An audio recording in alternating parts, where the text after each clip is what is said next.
Welcome to St. Augustine this evening, the Mike Davis Show. It is July the 10th, and thank God the boys showed up today. Oh my gosh, it was a crying show yesterday. If you saw it, it was a really great crying show. It's one of the best crying shows ever in the whole world of crying shows. It was the best. Everyone says it was the best crying show ever. Davey even cried. It was amazing. Everyone says it was amazing. Now we're going to talk some real men stuff. Amanda's on vacation. Davey's not in today. He's doing a spin class, and I feel so much better. I walked in, the guys were like, hey, we got politics. I'm like, no, sports today. And they're like, sports, woohoo! So we're going to do all kinds of fun stuff for you. But before we do that, I got to do a couple of quick reads. Then we're going to introduce our amazing guests who will not cry. They promised me there was no crying today. There's no crying in podcasting. All right, Hebert, Kresge and Associates, a full-service local CPA firm. They can help you not have crying in the IRS. Give them a call. They are fantastic at tax compliance plannings for business, individuals, estates, and trusts. They also do audits, reviews, and other accounting services. They can do a business valuation, forensic analysis, or litigation support. You can reach them at 904-460-0747 or HebertKresgeCPA.com. They're wonderful folks. Bill and Ken do a lot of work in our community. Great guys. Used to put on the Dieter Duffy tournament back in the day, which if you were at the YMCA back in the day, that was a fun weekend. So, And also the team at South State Bank, they're a group of bankers you can count on. Their approach to building long-term relationships with their customers is the best in the business. If you're looking for a banking relationship you can depend on, check out South State Bank. They've got 3 locations to service here in St. Augustine, one on State Road 312, one on State Road 16, and my favorite branch, the one over at the beach, because they don't have to cross a bridge. Or you can visit their website at southstatebank.com. They are a member of the FDIC. Absolutely great sponsor of this show. All right, Blake Blevins, you are in the big boy room with the big boy chair and the cameras. I am a big boy. Yes.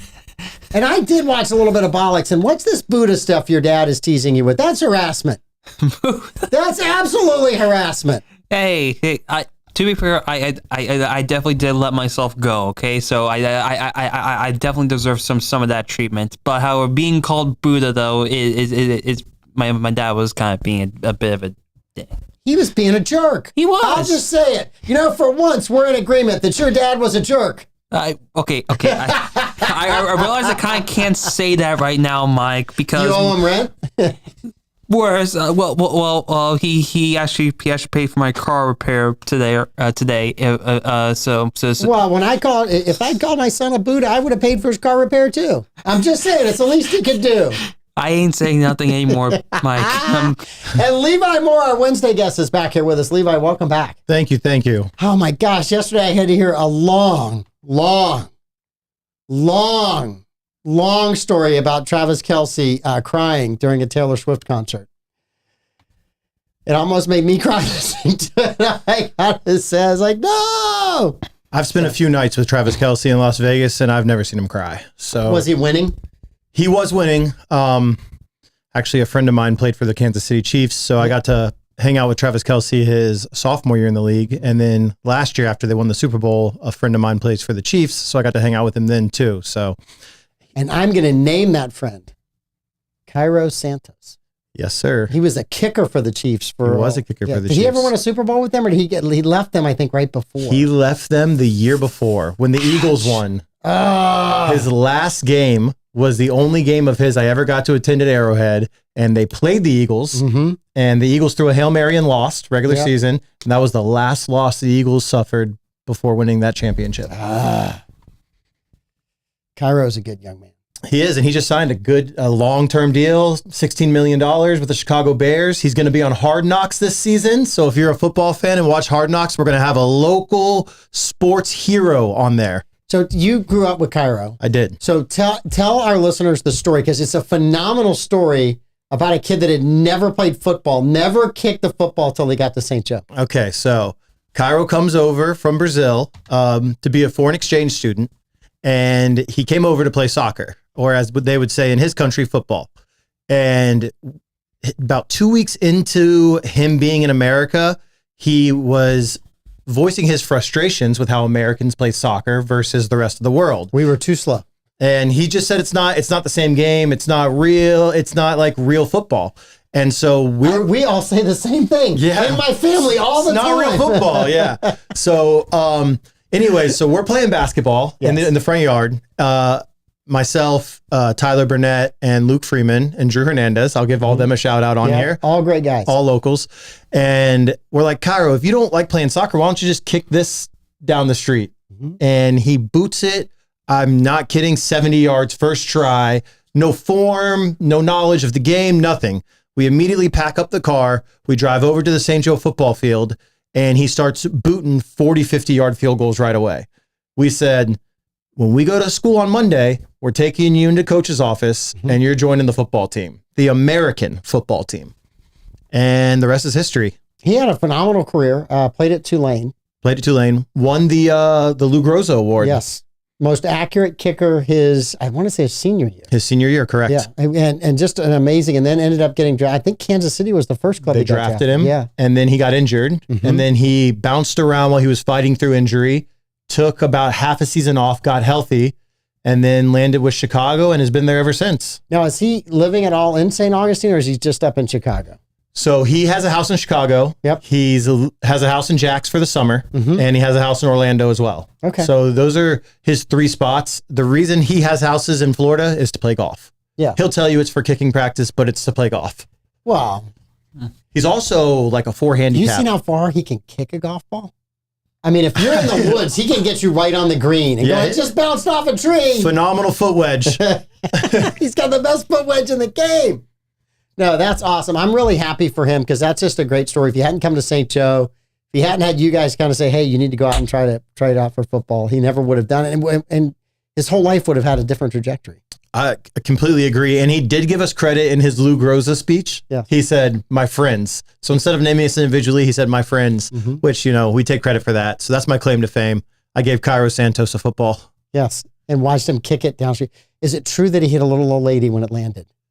That's rumored. Okay. I can't confirm or deny. Just asking. I think that's just a big rumor. No, I was really happy for him because St. Joe had a couple of rough years in there, but they had a guy that could kick from wherever, right? It was it's just an unexpected thing.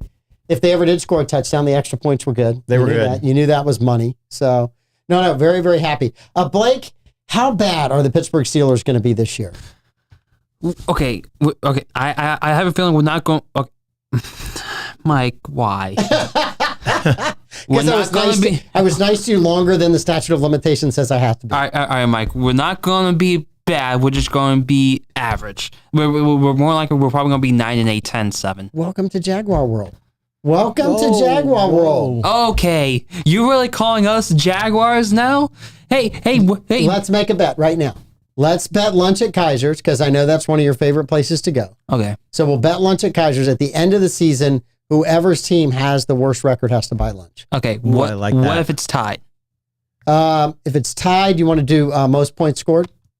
Yeah. Okay, so we got most points scored. Yes. Don't ask your dad to do the tiebreaker because he is incapable with a degree in sports management or whatever it is, to do a tiebreaker.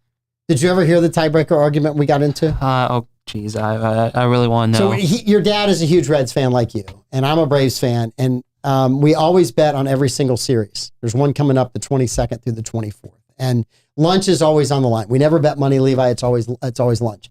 And so I get kind of cocky because the Braves win the first game of the series. They win the second game of the series. And so I call him and I start giving him, crap about getting swept. I don't realize it's a 4-game series. So I just didn't look. It's the last time I didn't look. Toot your horn a little early. So the Braves dropped the last 2. And after the 3rd game, I'm like, I should have never called you yesterday. It's my fault. We're going to probably lose tomorrow night too. And I said, let's just go ahead and do runs scored. No. That's a terrible way to do it. We're going to do run differential. Okay. And I'm like, can you explain the difference to me between run scored and run differential? He then goes in a 10-minute explanation in a circle. It was like listening to Kamala and Jean-Pierre doing a press conference together. And he couldn't figure out that it's essentially the same thing. It doesn't matter what you call it. Right. So he finally, I said, you want to start this over again after about 10 minutes? And he's just like, you suck. And hung up the phone on me because I was so mad. That's funny. But yes, it was very, very good. I'm a huge Braves fan myself too. Yeah. Grew up in a Braves household. My dad's from Atlanta. So Well, that's the only thing you could watch back in the day. Yeah, and before you were ever born, you had to watch bad Braves baseball on TBS, right? You got to watch good Braves baseball. I was about to say bad Braves baseball. My generation, 14 straight division titles, but only one World Series to show for it. One World Series during that run, 2 appearances. They did look horrible against the Yankees. They did. They looked awful against. Listen, the last 2 nights they've looked really good. They came from way behind to beat the Diamondbacks. Yep, 2 nights ago. 2 nights ago, came back twice in the 11th inning. Yes, they came back in the 9th inning to tie it. Came back in the 10th inning I guess they got ahead. To tie it at the end of the 9th, I got a run in the 10th, gave up a run, and then got a run again. So quick story. Can we talk about gambling on this? You guys talking about betting? Yeah, we can talk about gambling. Yeah, okay, awesome. So I put money down on the Braves. Anybody that believes Travis Kelce and Taylor Swift are going to get married believes in gambling. Let's just go there now. I agree. So I put money down on the Braves to win, and I look at my Hard Rock app, and the Braves are up 1-0 all the way until I think the 6th inning. Yep. And then the bases are loaded, no outs. They give up 3 runs. Yes. Then I'm like, this is dumb. Why am I staying up late to watch this? Like, I'm messing up my sleep cycle. So then I'm like, you know what? I can't fall asleep. So I'm thinking about it because I have money on the line. So I turn on the game. There's 2 outs in the 9th and 2 strikes on him. And we have our 8th batter up who bats like a 195. Yes. And he nukes one. So bad the outfielder just turned and watched it. Didn't even attempt to go after it. And then they come back and win in the 11th. Yeah. So I was up till 2 a.m. watching that game, and I was very excited, to say the least. When it's a West Coast game, I don't stay up because I got to be up at 5 in the morning. So I'm like, nope, I'm done. First thing I check in the morning is did the Braves win or lose, especially when they're West Coast.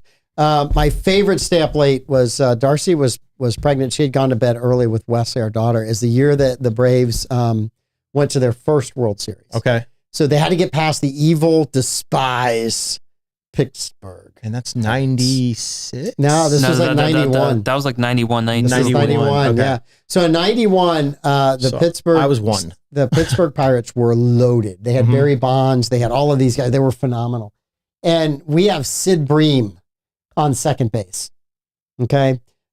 Sid Bream, if he left from second base now, would probably make it home when he was in a prime by the time this show was over. Not the quickest guy. There is a ball hit to right field, line drive, and they send Bream home. Oh, boy. And it is a play at the plate. He makes it. He slides home. Braves win. It was one of the best finishes ever. But you're watching him, and it's like he's in slow motion, and the ball is moving in real time.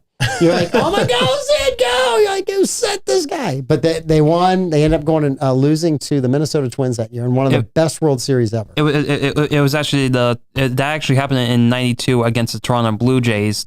So the Sid Bream game was in '92. Was it '92? It was. Okay. Yeah. I thought it was '91 in their first one. I think '91 was the one where no, I think it was also '92 that Deion Sanders played an NFL game and the World Series at the same time on the same day. He might have. Deion was the man. Yeah. No, it was really, that was fun because Glavine, Maddox, Avery, Smoltz, all of those guys. Yep. I remember going to a game in '91 and they have all of these amazing pitchers and we show up to the ballpark that night and it was Charlie Lee Brandt. I work with John Smoltz Jr. now. Do you? Yes. He is one of our talent managers at our gaming org.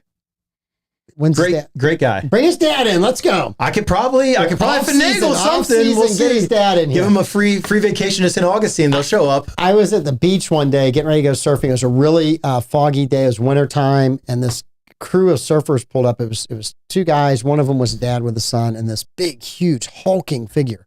And my buddy Victor yells at me. Victor Saracen, he goes, "Mike Davis told you know every Braves. Do you know who this Brave is?" It was Ryan Klesko. Oh, Ryan Klesko was going surfing, and he's like, "Hey, if we ever come back, I'm like, here's my number. Call me if you ever want to know what the waves are like in St. Augustine." That's awesome. Yeah, really nice guy. Nice conversation with him, and super good person. So back in the day, yes. I don't have anything to say. You don't have anything to say. You're looking at me. All right. So Steelers, you got 9 and 7. I personally believe either 10 to, I'm like optimistic, 11 and 6, 10, 7 is like the good area. 9 and 8 is like okay, really? But anything below that is an absolute failure. But you've got in that division, right? It's the Browns, the Bengals, The Ravens are still in that division. Mhm. Am I right? So that is not going to be an easy division. Yeah, this year. definitely for sure. Look, but to be honest, the only two threats I see in our division is the Ravens and the Bengals. Like I personally believe Deshaun Watson is overrated as hell, and he did not deserve that contract that the Browns gave him, and plus he's definitely washed from his days in Houston. The Browns' defense though is different. That is the problem though. That's the problem I'm worried about the most. Who's the QB for the Steelers? It's currently right now QB1 is Russell Wilson. Okay.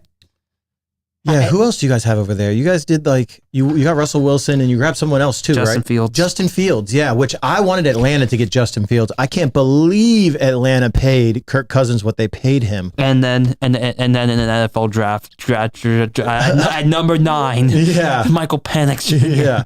Who I actually like. I like Penix. Yeah, no, don't like Penix is an absolute great talent, but what's he gonna do like for his like first 3 or 4 years? Well, I think that they want him to learn from Cousins, but I mean Cousins can't win a playoff game. So to pay the guy one of the biggest QB contracts in the league for him not to win a playoff game when you could have got Fields for next to nothing is, I don't know, it's crazy to me.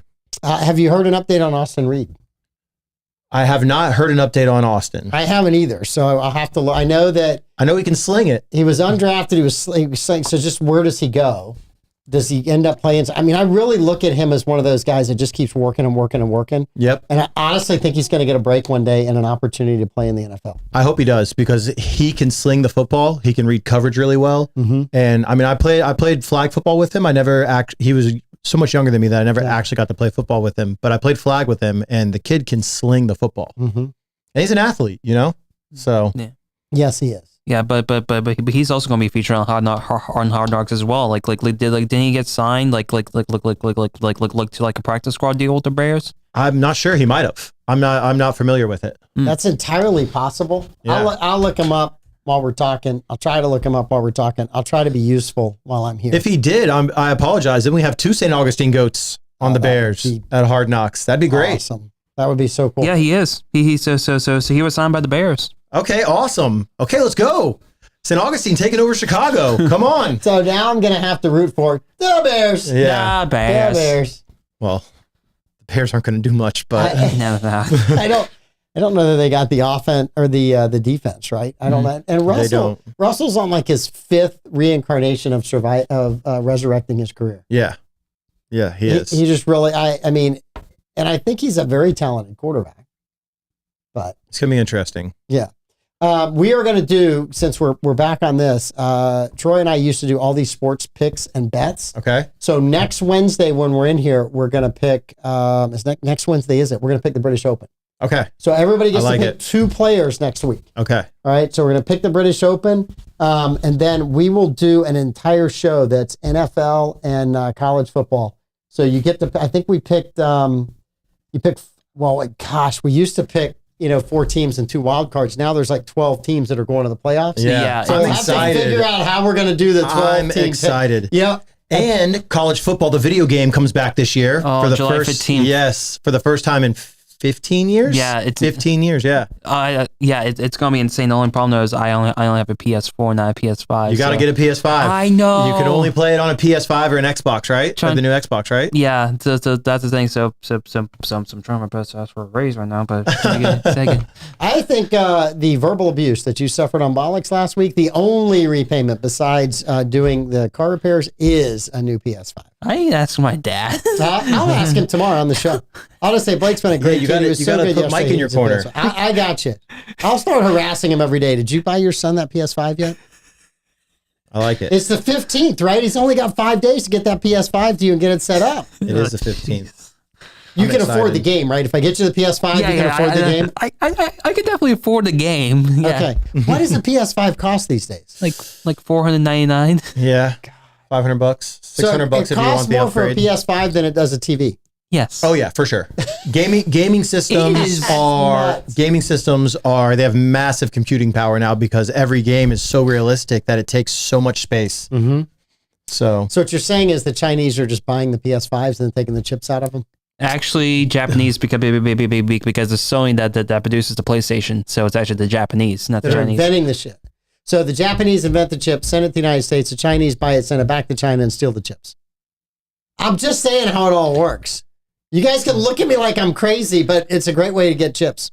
Yeah, you're right. It is. Yeah. And and you just said how amazing the chips are. They're amazing. They're amazing. Yeah. So We're still going to buy the game, though. I'm not saying Even though it's made in China. anything dubious. It's just if I wanted chips, that's how I would try to get the chips from the gaming system. So Maybe that's why there's a shortage of PS5s. Maybe. Interesting. Yep. See, if you hang around me, just kind of. I didn't think about that. I get the chip conspiracy. The chip conspiracy. All right. So USA basketball. Yes. So you had they're practicing for the Olympics. They had 2 scrimmages against the select team, and somebody has already left the team. Kawhi Leonard announced this morning that he is stepping down from the USA basketball team. And does that mean they're replacing him with Bronny? They are not. They did already announce the replacement about 2 hours later with Derek White.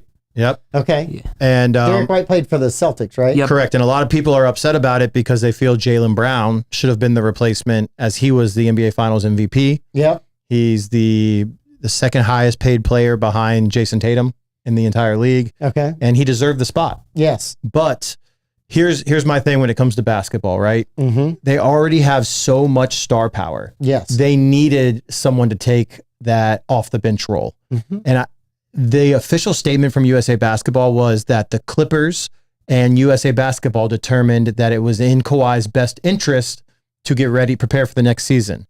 Now, I made a tweet this morning saying, if you decide to not represent your country in the Olympics, which in my opinion is one of the biggest honors in sports, yes, and it's not for a family emergency or an injury, then he should be ashamed of himself. Mm-hmm. If it's just to train because he's upset he's not a starter or he's not going to be a focal point of the team, then they should bar him from ever being allowed to play in the Olympics again, because that is ridiculous to turn down your country like that. Who's the coach? Steve Kerr. Steve Kerr's the coach. Correct. Okay, but Kawhi was pretty banged up this past year. They in the official statement they said he had great practices, he looked ready to play, he was excited to play, but the Clippers and the Team USA felt it was best for him to prepare for next season. That's a very open way of saying, hey, he's not going to play on the team. So hopefully it doesn't have to deal, like I hope he doesn't have a family emergency. I hope he's not injured. Mm-hmm. But if he's stepping away because he's upset that he's not going to be a focal point, that is ridiculous. So are they saying it's what they're saying? It was more of a Clippers decision to take him out of the team? That's what it sounds like. But again, the statement was so loose that it could be interpreted so many ways. All right. So what's basically saying is Steve Ballmer hates America. Did you get your jab in? Do you feel better? I feel a lot better now. Okay. But the best quote I got from the whole Kawhi Leonard situation was from George Karl, the Hall of Fame basketball coach. Yep. He basically said, "Unsurprising. Now it's your turn to do the same, Biden." He literally tweeted it out like, "We're getting there." That's a little later in the show. So Team USA also has a phenom, 17-year-old kid. 17-year-old. He played on the select team that scrimmaged against Team USA. He's committed to Duke next year. Okay. Cooper Flagg. And he took the world by storm last summer when he was playing up as a 16-year-old with the older kids, and he was averaging like 40 points in the summer at the highest level. And then they bring him into Team USA Select this season, going into his freshman year at Duke, and he goes off on them in these 2 scrimmages. And all the players had high praise for him. I mean, the kid's 6'10", he's got a 7'2" wingspan, he's got a 38-inch vertical leap. He can shoot the 3. He can play with his back to the basket. He can attack the rim off the dribble. He's a good passer. He just looks... He's the complete package. He's the complete package. Okay. Didn't we say the same thing about Adam Morrison at one point? We did. I never said that about Adam Morrison. Has 2 rings. I never did. I didn't like the mustache. I wasn't a fan of the stash. Anybody had that stash just cannot be the complete package. All right, but which which 2 rings is he with? Was he with the Lakers? Okay. Oh yeah, that's right. He was the last man on the bench. Still a ring. 2 rings. Yeah, but which mustache was? How many more rings that is in Charles Barkley? 2 more. 2 more rings. yeah. But which mustache is worse, Adam Morris's mustache or my dad's Fu Manchu? Is he back to Fu this week? He hasn't yet, but have you ever seen like the old pictures of no. him? I live the Fu. I lived the Fu Manchu with him. You have to remember, I've known your dad since before he could shave. Yeah. He was 26 when he first learned how to shave. You can tell him I said that. He was 26. I was having a shave at 15, so. Yeah, Troy was 26. He taught me early. And I He learned from his honestly, mistakes. in his defense, I think he started shaving his head before his face. Too much? Wow. I think it might be a lie, Mr. Davis. He's catching strays. He's not even here to defend himself. That's okay. We'll talk about it tomorrow on air, won't I? I'll bring it He's all definitely back watching up. his show right I know. now. He's definitely watching. He just hasn't been typing in yet. So he's checking to make sure you are holding your own today. Yeah, he's trying my best. He's just watching the show just to make sure that I don't lose any more of his money. I would never bet you money because I'm not I don't bet money. But that PS5 better be in Blake's room when he gets home. You've got 45 minutes, Troy Blevins. That PS5 better be in there. I like it. This guy's relentless. Yes. I'm going to hound him all day. I'm going to leave a big note right here on the desk, PS5 for Blake. So when you guys come in tomorrow morning, it's right there on his desk. Yep. Did you get him a PS5? Yeah. Plus also, but also know Davey's been playing the Mortal Kombat 1 as well, and I also think he wants me to play it with him as well. So that ambition to get the PS5 is just ever increasing. Is it true that Davey's character in Mortal Kombat 1 is Taylor Swift? I'm just asking. DLC Somebody said that. DLC hasn't come out yet. It hasn't come out yet? Fighting the patriarchy, right? It's Taylor Swift. Yeah. Don't get me started on her. Taylor Swift is Barbie. All right. So Team USA, chances of winning the Olympic gold. 99%. We're that good. For basketball? Because I'm guessing we have a pretty good, so I saw Kevin Durant. So here's the coin. So here's the statement right now, right? Okay. So you've got the dream team. Okay. Then we had the redeem team, which Yes. was Kobe when Kobe and them won it. Mm-hmm. Then last year, USA had a horrible showing in the FIBA World Championships. Yes, they did. And now Embarrassingly bad. they're embarrassingly bad. But but it wasn't the best of the best that were Yep. playing. So there's one player from that team that's on this team, Okay. which is Anthony Edwards. Mhm. And now they're coining this team the Avenged team, Okay. the Avengers. All right. So, in my opinion, and obviously all the old heads are going to hate this, but I think this is the best USA basketball team we've fielded ever. Steph Curry on the team? Steph Curry's on the team. LeBron's on the team. First time ever that these two have ever played together in their career. Okay. Anthony, Other than an all-star game. other than an all-star game. Yep. Anthony Davis is on the team. Mm-hmm. Joel Embiid's on the team. He's not even playing for his own home country. He's Yeah. playing for America. Okay. Well, he wants to win. He wants to win. He hasn't won yet at Philly. He wants to win. Yeah. So he's on the team. Jason Tatum's on the team. Mm-hmm. Drew Holiday's on the team. Okay. Kevin Durant, Mm-hmm. he's on the team. I mean, I can is- stop right there. What about I mean, the guard from Phoenix? Did he make the team? Devin Booker's on the team. Okay. All right. Yeah, that's going to be fun to watch. Did Anthony Edwards make the team as well, or Yeah. did, Anthony Edwards is on the team. Damn. He's the young buck on the team. oof, And then that- they just replaced Kawhi Leonard with Derek White. Where is Giannis playing? Is he playing for Greece? Giannis is playing for Greece, and they just put Luka Slovenia Yeah. out of the Olympic qualifiers. Slovenia is not even going to make it to Paris to play. Okay. Greece just put them out. Yes. So right now the current odds is USA at minus 500. Minus 500. Canada is second favorite at plus 1100. Yep. France is at plus 1400. Serbia is at plus 1500. That sounds right. And Where's Spain at? Let's see, plus 5,000. The longest long shot is Japan at plus 50,000. Japan's not making it. They're not making it. No, They're not Japan's making it. There's no need to put 50 cents on that bet. No, no there's need. just not. I mean, and I like my 50 cents. We've had trouble with Canada. We've had trouble with France. I don't see any other team really give. If the USA team is off, they'll have trouble with those two teams because they field the next most amount of NBA level talent. Mm-hmm. I mean, France has Wembanyama and they have Rudy Gobert. Okay. Those are two twin towers down there. Who does Canada have? I think the biggest player on there is Jamal Murray with the Denver Nuggets. Yep. Who else do they have? Andrew Wiggins. Oh, that's a good They have Lou Dort. Mhm. They have Shea Gilgeous-Alexander. Oh, he should have won the MVP this year. He should have. I agree with you 100%. They have Zach Edey, who's the rookie that's coming up out of Purdue, who I think is going to get waxed by the bigs in the NBA. He's not quick enough yet. Not quick enough. I don't know Not if he'll quick ever enough yet. get quick enough, but he's not quick enough yet. He's got to show what he did in college was, hey, I'm bigger than everyone. I can put the ball in. I have a soft touch. That doesn't fly in the NBA. No. They have a few other NBA guys. Kelly Olynyk. They have Dylan Brooks, who I absolutely despise, but I'm biased. But they have a couple other NBA You guys just as not well. like him because he's Canadian? That plays a part. No, I don't like him because of the way he acts. But So I think that's going to be that's going to be fun to watch. And the Olympics, there's certain sports that are really, really fun to watch. yes, Basketball, when it's a good USA team, is really, really good. yes. Somebody wanted us to comment on Caitlin Clark and the WNBA and not making the Olympic team. I don't know that she's ready to make the Olympic team. So But I would have to watch a women's WNBA basketball game to know what I'm talking about. So their coach, the Olympic women's coach, came out and said, "Listen, I was not tasked with fielding the most popular team. There was cuts that I had to decide that were borderline that I had to make that were considerably better players than Caitlin Clark was. Now, my argument would be that if we look at all our Olympic teams in the past, there's always a young superstar. Like look at Christian Laettner, right? He was put on the team for a reason. We always put a young person on there.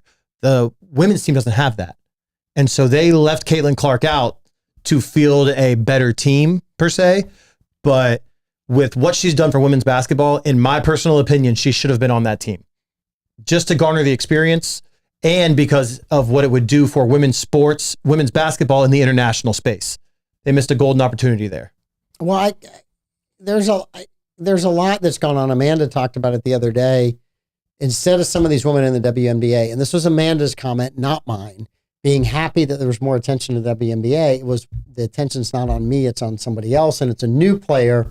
And you know, I can tell you that at that level, there's a little bit of rivalry with that. And if you go watch the Jordan documentary, right, you get to find out about a lot of the rivalries that were with him and around him and people that played with him and against him. And so, yeah, you have to have a big ego to play at that level. And if all of a sudden you feel like, well, I'm one of the better players in the league and here's this up and coming person that's never played a game getting a bigger contract and a bigger shoe contract and there's better following, the attendance is better and the TV's better, you might get a little upset about that. Yeah, you could get upset about it. There's ways to handle it. There's ways not to handle it. And emotionally lashing out in an interview is not a good look. What it does is it creates controversy, which unfortunately in today's society draws more people back to it. It's clip content, right? Yeah, it's okay. If they're going to be mad, let me tune in and see if something actually happens in the game. I don't think it's good long-term for the game. Short-term, it's created some interest. But if you don't have a quality product that you're putting out there and it's not fun to watch, it doesn't matter how much garbage you have going on. I mean, you know, people will watch interviews with the Royals, but it's not like they tune in every night to watch the British Royals. I mean, yeah. I mean, you watch the carnage and then you turn the channel. The WNBA is still projected to lose upwards of $50 million this year. So, wow, that's a victory for them. Yeah. That's the best year they've ever had. Yeah, it is by far. Well, it's because they're one of the leagues that's complaining. We want equal pay, right? We want more pay. And, you know, when I looked at women's soccer, when they were winning Olympic medals, they weren't being paid as much as the men. I'm like, yeah, they need to be paid more than the men. Don't pay them equal, pay them more. They're actually bringing gold home, right? Yeah. Surfing did this, right? They said, okay, if you guys are all, but when they did it, they changed the format because there were certain waves that the women didn't have to surf. And they're like, if you're getting paid equal, you're surfing pipeline. You're surfing Teopu in French Polynesia. And they put them on some heavy waves. And when it first started, I was like, man, I'm going to be curious to see how those women are dropping in waves I wouldn't drop in. I'm telling you, there's some heavy stuff. So when I look at that, I'm like, that's equal pay, right? You're all showing up, you're doing the same job, same time frame. Yeah. I mean, NBA and women's yeah, exactly. No women's you can't, right? Because there's no market value in women's basketball. So like I even heard one of them go on air and say, well, we just want to be paid the same rev share that the men get. And it's like, okay, well, if we calculate it out, you'd be making less than $20,000 a year. So obviously you don't want that. I actually saw the calculation on the WNBA that each player would owe $175,000 back to the league. Yeah, exactly. I've seen that calculation. Now, how they came up with it, I don't know, but it's like, you're so bad. If you lost $50 million divided by the number of players, you're going to come up with some significant number. Crazy number. Yeah. It's going to put you in the top 5% of wage earners in the country. Yeah. And that's what you owe them. And you know, everything that's happened this season around the WNBA, I mean, merchandise sales are up, WNBA app purchases are up, the viewership is up, attendance is up, jersey sales is up. Anything you can think of is up, and that's a good thing for the NBA, for the WNBA. And they've always been a subsidy league of the NBA. So as a whole, for the basketball product in America, what's happening with the WNBA is good. But with the way that these women are complaining about Caitlin Clark and yada yada, like, the girl has built her own brand. You can't knock her for that. No, she's a very loyal following. She does. And it was the most watched college games when she was playing the last 2 years, the most watched WNBA games when she was playing. To me, you gotta herald that. And I'm sure if you went back in the day, there were players that were ticked that Larry Bird got all the credit that he got. For sure. His rookie year. For sure. Because I think his rookie, Boston won the title his rookie year. Yep. And so I'm sure there was a lot of grief with that. LeBron talks about it. He caught hate in the locker room from his own teammates because he was this huge superstar coming in, and the players didn't want to listen to him as a leader. They were treating him like crap. Yeah. And that just comes with the territory when you are this iconic superstar. Even if you didn't want to be and it just happened, it just comes with the territory. Yes. So. Yeah, I definitely agree with the whole point. Like the WNBA should absolutely focus on Caitlin Clark because they should view her as like the ultimate moneymaker in WNBA right now. The only problem that I see with that is you need like other people like other players to build like the rivalry around Caitlin Clark. Like is that going to be Angel Reese? Is that going to be some established name in the WNBA already? Because if we only just focus on Caitlin Clark, then the performance dips. Then what happens then? Like, who's going to be the next star they can ride the coattails off of? Yeah, the worst thing happened for the WNBA right now is Caitlin Clark to get hurt. Yeah. Correct. Yeah. I mean, and we talked about the numbers in here a couple Thursdays ago. Through 5 games out of their 20 home games, the Indiana Fever had already surpassed their attendance for last year. Yeah. Which is incredible. So Definitely. which is crazy. All right. Basketball we talked about. We talked about football a little bit. Let's talk about the Jags. The Jags. Okay, what's the projection for the Jags? Blake gave his for the Steelers. Where do you think the Jags end up? I think that the Jags win the division. I think that the division is extraordinarily tougher than it was last season. With all the players that have come in and the quarterbacks that have somehow found their way to the AFC South. But if you look at the Jags last season, their season really went downhill when Trevor wasn't healthy. Yes. And he was trying to force his way into playing when he really should have just taken probably 2 or 3 game rest, gotten healthy, and then just came back. I think with his contract that he signed, he feels solidified now. He doesn't feel like he's on a chopping block. And I think we see the Jags really step it up this season. If they don't win the division. Cousins said the same thing, just for the record. I'm sorry. It's just. Yeah, but Trevor's proven he can win a playoff game. I know. Listen, I want Trevor to succeed. I want the Jags to succeed. I've been a long-time Jags fan. What about Mac Jones as a backup? I mean, he's a good backup. But will he actually play, though? That's the thing. He's a good backup. I don't know how you go 17 games through a season as an NFL quarterback and not get dinged up and get hurt and have to sit for a game or two. I just don't know how you do it. I know there's quarterbacks that have done it and have done it well, but that's just, unless you've got a great line and you've got an offense that allows you to get rid of the ball before you're going to get hit, you're going to, and if you're a running quarterback, Trevor will run. Yeah. Once you get out of that pocket, you're susceptible to get dinged up. Yeah, but are you really though? Because like these guys get pushed down out of the pocket. If they get pushed high, they throw the flag. Like the way the rules are set up in today's game, it 100% favors a mobile quarterback because the secondary can't cover for 5 seconds. Yeah. That's like crazy to ask a secondary to cover for 5, 6, 7 seconds. Okay.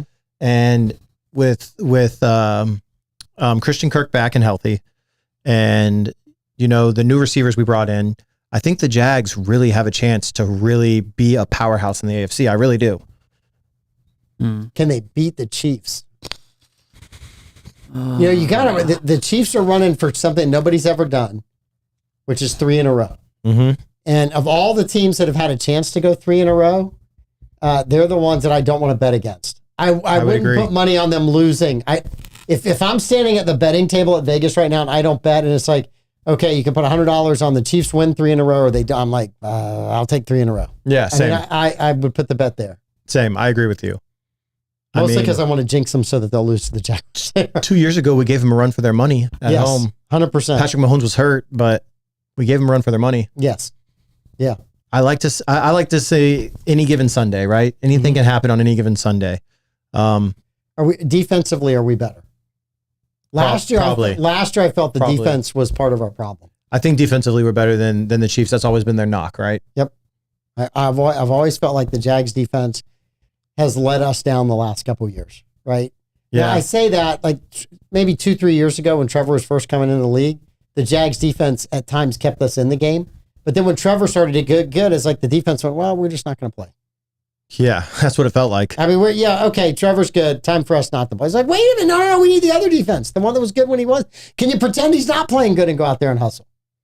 So, and I don't know what the injury situation and coaching and all that other stuff. There's so many variables that go into that. But CJ Stroud, does he have as good a year his sophomore season as his rookie year? Yes. I personally believe the Texans are going to win the division, are going to win the AFC South. I'm sorry to say that, but actually, I personally think the Jaguars are going to be third in the division. Behind second place is probably going to be Colts. But just mainly comes down to the fact that CJ Stroud has Stephon Diggs. Like that was a major weapon for Josh Allen, and he was a mobile quarterback as well. So you had multiple options when you have someone like CJ Stroud who prefers to pass more. You have a great weapon for him. So my question is, how did that work out for the Bills? Standing in the corner, watching the confetti fall down on the Chiefs a lot. Yeah, I mean, I think that he was a great weapon, and I think Josh Allen and the Bills played a great game last year, and the Chiefs beat them. I thought it was a phenomenal game. I agree. Yeah, it was one of the best games. I felt horrible that they lost the game. But back to CJ Stroud. Yeah, every team in the AFC South now has a year's worth of film on him to watch. That changes things from a quarterback's perspective. Now, personally, I think CJ Stroud is a gamer. Yep. I think he has that it factor that you can't teach. Okay. Right? He can make plays when he needs to make plays. You don't think so? Well, no, I'm just the next question. Teetering. The next question I'm going to ask is he the next Patrick Mahomes? That's too soon to tell. Okay. Can't tell. He's played one season. I don't think AR-15 is good for the Colts, though. I don't think. If anything, I would think the Titans would be the other threat. I don't think the Colts are anything. No Colts. I hope the Titans are not. I'm still so mad the Titans beat us 3 times in a row that one year. We had the best team in the NFL. And they have Ridley now, right? Yeah, I believe so. They have Calvin Ridley. They do. But can you really do anything with Will Levis though? I mean, I think Levis could be good. Like, really? I do. I think he's better than AR-15. Oh, I mean, has AR-15 shown you that he can read coverages and make smart decisions, or does he just use his athleticism for everything and get himself hurt? I mean, we don't know that yet. I mean, but it definitely seems like within the 4 games that we know last year, yes, but we can use his athleticism. What you're saying is you're hoping he plays 8 games this year. Yeah, he played 4 last year. 16. You're hoping 16. I don't know that he gets. I think he's a guy that just is going to rely on his wheels. And I agree. And I think even though he's a big, strong guy, he's going to get hit a lot. He's going to get hit a lot. Okay, Mr. And he did Florida last State. year. Huh? Okay, Mr. Florida Listen, State. my guy got hit by a D3 player and took us out of everything. So, yeah. You guys still would have lost to Michigan. Be honest. If you guys were the number 4 seed, you guys would have been crushed. Even with Jordan Travis, you guys would have been crushed. I disagree. Florida State's a completely different team with Jordan Travis. I think so too. We're not getting crushed. I think so I'm too. just saying, and they would have had a chip on their shoulder as the 4 seed. And I don't think Michigan plays anyone during the regular season to merit that, to say that Florida State's going to get crushed when Florida State plays in a massive conference. Yes. Like, it's okay. It's all right. You can get over it. who does Michigan play out of Ohio? Like outside of Ohio State, like who do they really play that is like an SEC team or like a powerhouse ACC team? They don't. Well, this year starting this year, they're going to be facing like Washington, USC, UCLA. As they should. They won the national championship. Are you proving my point? That they're I mean, when's the last time the Pac 10, 12, 16, whatever it was, won a national title? Well, I think it was USC back in 2005 with Pete Carroll and Reggie Bush. Yeah, you were 6. I'm just saying. I mean, look, Okay, Mike. I just want Ohio State to finally beat Michigan. Gee, why hasn't Ryan Day beat Michigan yet? I am sick of seeing the Ryan Day Gerber memes all the time on my Twitter timeline. And these are the moments I enjoy the show the most. Yes. So my Stanford and Cal, right, are in the ACC. Did I get that right? Yes, and SMU as well. So that definitely helps improve the conference. So you guys are improving your strength of schedule now. Well, we have to because Miami's not a football program anymore. They're not. They're a basketball program. But I'm not sure about that either. But They were one year. They're a baseball program. No, you guys weren't even close to making the tourney this year. Okay. So how do Florida State made it to the Final Four. We're a wrestling program. they got a chess team. Yes. So how do y'all feel about the new college playoff system? I think it's going to be. Everyone always says as soon as you add more teams, it ends the controversy. There is going to be controversy over the 13th, 14th, and 15th teams that get left out. For sure. Because it makes people tune in and watch who got robbed and didn't get robbed in the end. I think it's a better end of the season. Finding 2 teams was really tough. When they went to 4, it didn't fix that problem. Nope. So I think going to that is a little bit better. I do think it's going to be interesting how many teams from the SEC. And we should probably do that as one of our questions when we pick how many teams from the SEC will be in the Final 12. Yeah.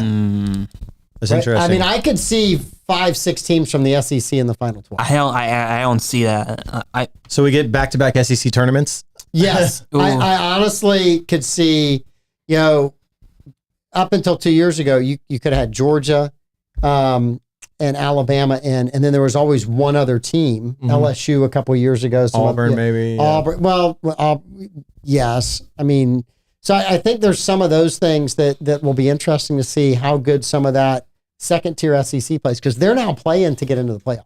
Yeah, they are. They're not out of it when they lose a game anymore. Nope. And I think that'll be interesting, too, to see, well, how many games do you have to lose now before you're out of it? One game when it was a 2-team playoff, you were pretty much out. 2 games when it was a 4-team playoff, you were pretty much out. Not always, but pretty much. So, is there a team that can lose 3 games and still make the playoff as a 12 seed? I'll be curious to see. The only issue with that is wherever they decide on the power of the group of 5 conference schools, because they have to give at least one to the winner of like the MAC, the Conference USA, and I believe last year like the best of that was Liberty, so they would have had the 12th seed. So would it be like the 11th seed, so what would be like 6 or 11 is because I presume like the group of 5, actually group of 4 now, because the Pac-12 is dead. So what's that going to be like? And then does a school like UCF get in when they have an undefeated season? You know? That would be fun, kind of fun to figure out. The other thing we're going to pick is your most hated school, and we're going to see which most hated school has the worst record. Okay. Just as kind of a side bet, right? And I say that because Andy threw Tennessee in the comments, and man, they got to be up there in most hated schools. Tennessee's up there, Ohio State's up there. It's okay, Blake. That means Florida's up there for me. Well, listen, Miami could be 0-17 and they're still up there for me. Actually, I like Florida. I want them to win every single game they play, except when they play the Dogs. Every single game, so that way the Dogs beat an undefeated Florida team. Because I don't want to hear Florida fans be like, "Oh, well, we were good this year." So we're gonna pick how many teams from the SEC make it to the tournament, and then we'll do a most hated school that you think will do the worst. Okay, out of all of those, which should be really, really fun. Andy said you can eat for free at the diner after saying the Dogs should beat the. Go to the Anastasia Diner, find Andy, and say, I'm the guy, Levi, that said the Dogs always should beat the Gators and knock off their undefeated season. So for sure. All right. So politically, quickly, you guys are both young voters. Blake, you made it another week with Biden as your nominee. Does he make it to next Wednesday? I don't know anymore, man. I really don't. Okay, I'm actually going to be honest. I personally think he's going to announce it at some point next week. So Democrats have time to make a nominee before the conventions. I don't think he's going to, just because Joe Biden is not going to let him. because I think she's worked way too hard to get to where she is. She's got all the power in the world. She could be the shadow president right now for all we know, because we don't know what's going on in the White House. Other wives have done that in history. Mm-hmm. So there's a lot of talk about Nancy Reagan influencing Ronald Reagan's second term. You had Woodrow Wilson. They locked the doors, wouldn't let anybody in to come see him. So, and then also Eleanor Roosevelt and what she did with FDR when he was sick. So it's happened in the past. I'm not, just saying that. Levi comments, does Biden make it? Yeah, I think he has to. Mm-hmm. I don't see them, because realistically, right, if their best shot to win is going with Gavin Newsom. I don't see them stepping down. I don't see them jumping Kamala Harris to go to him. Yep. And I think they know that they can't win with Kamala. I think because they didn't do a robust primary, and we talked about this before, is a huge mistake for Democrats, because a lot of this would have come out. They could have run a real race against him. You could have had real competition. The Democratic voters would have had, this is the funniest thing. The Democratic Party has been screaming for 4 years, we have to save democracy, while preventing their own primary voters from having a real race. Right. How does that save democracy, I ask? Blake? I definitely see your viewpoint, but didn't Reagan, so when he was running again in '84, did he have like an actual nominee, like another competitor in the primary as well? I don't think anybody challenged him in the primary. I'd have to go back and look.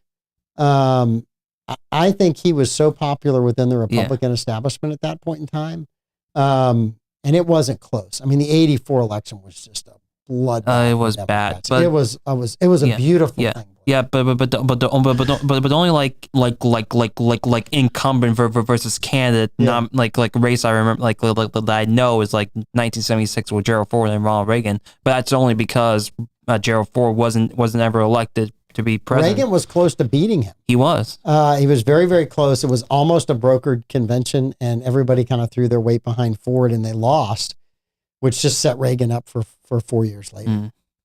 Even though H.W. Bush was pretty good competition against him, but Reagan, I thought, did a phenomenal job back then. I was in 1980. I was in 8th grade, so 7th, 8th grade. That tells you how far back my political following all this stuff. You know who could save the Democrats? Mr. Beast. They let Mr. Beast run. Who is Mr. Beast? He's the biggest YouTube personality. The biggest YouTuber, like currently right now. He currently has like over 300 million subscribers on YouTube. Does like a lot of philanthropic work across the world. Like he helped, like his foundation helped build like 100 homes in South Africa and Jamaica. Just to give you context, he said he would run. Yes. If how old do you have to be to run right 35. now? He's like 25. He's 25. Yeah. He said he would run for them if they lowered the age. But he can run for representative. And just to give you context, this guy makes a YouTube video. Yes. It does 100 million views in 3 days. So here's we have to break the current system at some point in time and get new blood and fresh blood in there. I'm just wondering if some of these content creators aren't going to be the ones that slide into running for office in about 4 or 5 years. They will. Logan Paul. He's setting himself up to do that. Yeah, he's talked about it. I'm really I think that would be fun for politics, because I'm so tired of the same old stuff for the last 40 years. Well, the guys that signed the Declaration of Independence some of them were 32, 33 years old. And they were telling radicals. me you have to be 35 to run?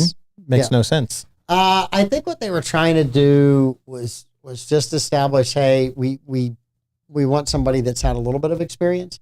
There's a mayor somewhere or a representative who's 21, and it's in Great Britain. He's he's in the House of Commons. Yeah, the House of Commons. And they were talking to him about, well, what experience you have? Well, what experience do the older people have? Well, they've got a few years on you. Yeah, exactly. What experience is it? And I'm like, that's really not the answer you want to go with, right? Somebody should have prepped you that there's a better answer than, well, what do they know? They're older than me. My answer would, if I was in that position, would be that the team I put around me would be an experienced team, and my advisors would be experienced. I would steal a line from my kids, because every once in a while someone will bitch about the state of the world today, and it's young people's fault. And that means you guys, not me. And my kids will go, we're not in charge of anything. We didn't break anything. We didn't mess anything up. We haven't not fixed anything in our lifetime. So get off our back. Yeah. We're not the ones in charge. The old people that are complaining that we're the ones screwing up the world are the ones in charge. Correct. And I'm like, that's what I would say. I didn't create this mess. I'm just here to fix it for the next generation. Yep. That's a good way to take it. That would be my answer. Hey, that guy, if you want to hire me, I am available for quotes. I can help you out. I don't even know what you believe in, but I can at least do better than what Mike you is here for campaign quotes. I am 100% here for campaign quotes. So what do we got? Time left, Blake? 5 minutes left. About 5 minutes. So there's some big soccer news. I know you're not the hugest fan, but apparently the U.S. soccer coach Greg Berhalter's out. He said he got fired. Really? He just now. As he should have. Oh, dude, why were they thinking rehiring him again? Then all of a sudden, guess what happens? You're out of the group stage of the Copa America in your own homeland. Yeah. What the hell are we doing? We shouldn't be playing this anyway. I'm not even going to call it a sport. We shouldn't be playing the sport anyways. Yeah, I'm not, and I can't call it a sport. That thing that they do, I laugh so hard. What's your hate on soccer? So this goes back to being a middle schooler, right? Okay. So we had a coach at CPS that swore soccer in 1970 something was going to be the greatest sport in the world, and everybody in America was going to be playing, and nobody in 20 years would play football. And all of us were huge football fans, and we're like, well, that's BS. And so shortly after that, in Sports Illustrated, a magazine that used to exist that doesn't anymore, wrote a story. I think it was like the back article. It might have been Rick Riley. It might have been somebody else. But it said the only people that play soccer are communists and little kids who don't know any better. And it's stuck with me ever since then. It is like one of the greatest sports quotes of all time. The only people that play are communists and little kids who don't know any better. It's the widest played sport in the world, and that's because it takes just a ball. You know what I mean? You can kick it on the ground. I think they're amazing athletes. I think it's one of the most boring things I could ever watch in my life. I like soccer. I played it for 12 years. Now, I am getting won over by an argument by Reese, my son, who said, Dad, it's so much better than football because you turn it on, it's a few minutes of commentary, then it's 45 minutes of live action. Then there's about 10 minutes for a break or whatever that timeline is. There's commentary through that, no ads, maybe one or two, and then 45 more minutes. So you have 90 minutes. 90 minutes plus stoppage time plus that without an ad. How long can you go in an NFL football game without an ad? 2 minutes. Okay, you got a point. The fact that there's no ads is winning me over. That's the best argument I've got. You would need to attend a European football game, and then that would change your opinion on soccer. I just want to attend the riot afterwards. I just want to see the riot afterwards. Mike's out there with a mask on screaming American campaign quotes in the riot. Literally, I mean, like, how can I get this started? I go back in history and research the team and go, what was the one thing that started? No, I do think it's really cool that some of these teams have been around for forever. The kids all have teams. I ended up picking one this year in the soccer league just to say, okay, I'm in with you guys. I'll take this team. Do me a favor. Yes. I need you to watch. Do you have Apple TV Plus? No. You need to get Apple TV Plus for 1 month. You need to watch Ted Lasso. I have heard that is a phenomenal It's about show. an American football coach that goes and coaches soccer overseas. I've heard it's absolutely awesome. I actually went to the stadium, watched the team play where he coached West Ham. And I'm a Ted Lasso fan, and it's a great show. You should watch it. They're through 2 seasons. Are they working on a third? They're through three seasons. Through 3. Okay. They're through 3 seasons. Wow. I can't even say Through it. 3 seasons. Yes, there we go. Look at you popping off with linguistics today. Don't. Hey, we couldn't say it. I'd be popping my chest out there. Yeah. There we go. Yes. Yeah. A sport more boring than soccer. Golf. No. I don't know, man. Golf is fun. Golf is a blast. Cornhole is more boring. Yeah, cornhole's. I love cornhole too. I got to tell you though, I just love sports. if it was a choice between watching cornhole and watching soccer, I'm going cornhole. Okay, but so which one would you rather watch? The Tour de France or soccer? Soccer. I think I got to go soccer. My brother was in town last weekend, and we grew up in a house that you watched a lot of TV. When I got married to Darcy, it was a house that you didn't watch a lot of TV, right? Okay. And so when he came over last weekend, I realized how much TV he started. I mean, he had the Tour de France on, he had soccer on, he had golf on, he had anything that was on TV, and I'm like, Okay. All right. Yeah, cool. We're going to watch a bunch of these guys. And he was all jazzed that some guy had a 6-minute lead from the Peloton and then it dropped to 4 minutes. And I'm like, me and my world, I'm just turning it on tomorrow and I'm going, okay, who's in the head? Okay, boom, 30 seconds. I'm good. I'm out. That's all I needed. I found, the Tour de France got ruined for me when Lance Armstrong got busted. Yeah. I was like, they were all doing it. They were all doping. Yeah, they were all doing it. They were all doing it. Yeah. No. All right. All right. One more question then. Mm-hmm. Would you rather watch NASCAR or would you rather watch soccer? I'll go with NASCAR. The last 50 laps of NASCAR are intense. Mm-hmm. They're exhilarating. Yeah. I'll take NASCAR. All right. Good. Yes. But do you think NASCAR's a sport? I think it is an ode to running liquor, and I think that's an awesome thing to do. They were all moonshine runners in the beginning. Have you heard that story? Yes, they were. Yeah, so I'm like, when I see them going around the track, I imagine them delivering buffalo trays to my house. I love it. So that's why I can do that. Soccer, it was they kicked the head of their enemy around. So every time I see the ball rolling, I'm like, violent sport.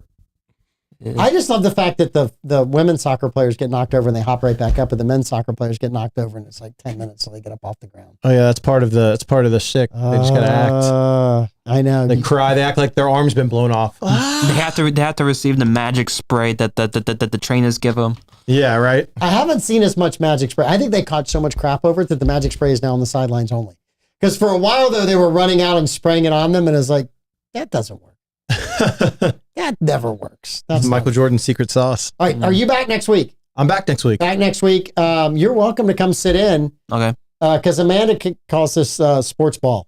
That was the one thing, and I love when Amanda and Davey are on. It's a completely different conversation than what we had today. But Troy and I had all these sports bets that were going for the longest time. And I was like, Amanda, do you want to pick somebody for golf? And she's like, oh, what's golf? I'm like, Amanda, do you want to pick somebody? And so it's awesome that we get to do a little bit of sports. So you guys brought me back today. All of my levels are back where they should be. Awesome. Good. Yes. Happy to help. Oh, I love you guys. I'm going to cry right now.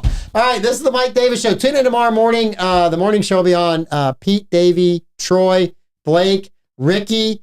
How many people are on that show now? So we actually have a sixth person now. Carter's coming in. Yep. It's a panel. Jeez Louise, I couldn't afford the salary to run that show. I know. But I don't run the Florida Man games and make $1 billion like Pete. All right, and then whatever the other show is that Davey's on in the afternoon. And then tomorrow we got trivia. We'll see you guys tomorrow night. Awesome. Take care, y'all.